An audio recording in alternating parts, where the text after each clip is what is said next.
has a chair over there.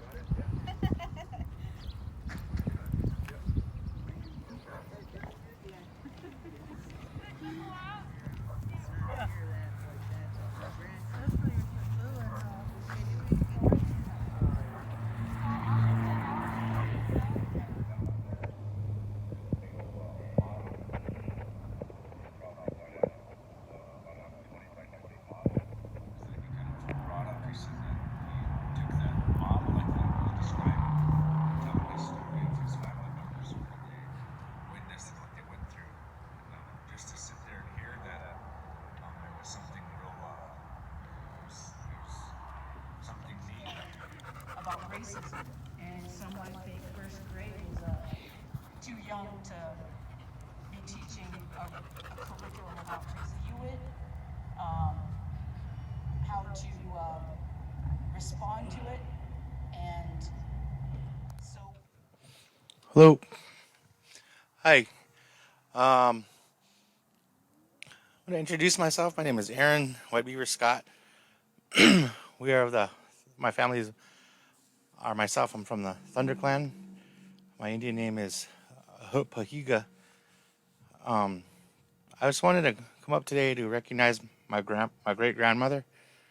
Um, Her name wasn't added to the list yet, but um, there's just a few things we wanted to honor her for. Was She was also a survivor of the boarding schools. She went to Carlisle. She first started at Carlisle at a very young age, and from there she was probably preteen when she went there. But later on, she attended Genoa, and that's where she finished her schooling at Genoa. She finished there. Um, Her Indian name was Najupinga, means pretty hair. My sister shares the same name as her, Emmy Scott. Um,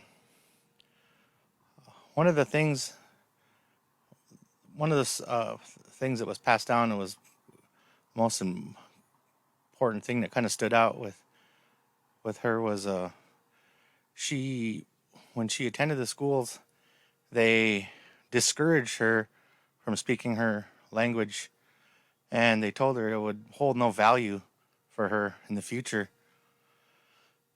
So later on, after she graduated from Genoa, she didn't teach her own kids uh, the Ho Chunk language at all. She didn't pass down very much. Very little was passed down to her. Um, the reason why that was because she was worried that if we spoke our language, her kids spoke her language, then the government, they would take them away too to these schools and make them endure what she had to endure. And she didn't never want that for any of them to have to go through that again. So after my great grandma passed away, and it was kind of where it kind of stopped. But I remember I have memories of her when she used to live with me and my grandma Betty. She would be over at the senior center with her friends, and they'd be playing kasu, and all of them elders over there, none of them spoke English. They all spoke Winnebago Ho Chunk language. And so I would just sit around and listen to them, and they never told me really what they were saying. I just sat there and listened while I was very young. I was probably only like 8 or 9, probably 7 or 8 or 9. But she stayed in the house, and she spoke English fine, but she rarely did speak very much English, just a few words here and there.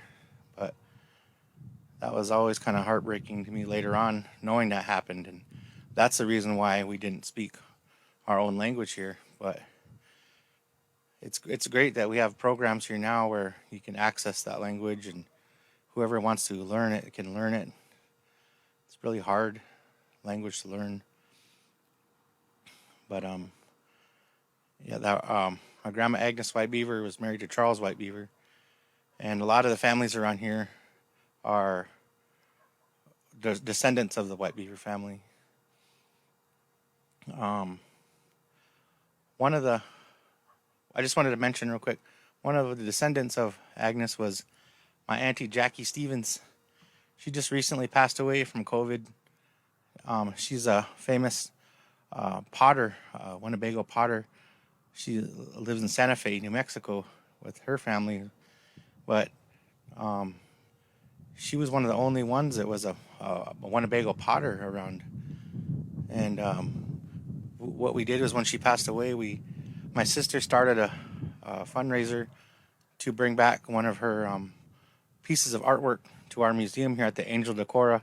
So next month we plan on having a ceremony to honor her memory, and we're going to display the pot that we raised funds to reobtain to bring back here to Winnebago, and we invite everybody to come see that. It's Women's History Month, and we wanted to honor her for that at that time. We're going to share the times and dates and everything with the Angel Decor Museum website and everything. We encourage all of our White Beaver relatives to come out and honor her memory at that time. But that's all I have to say about that today. It's all my relations.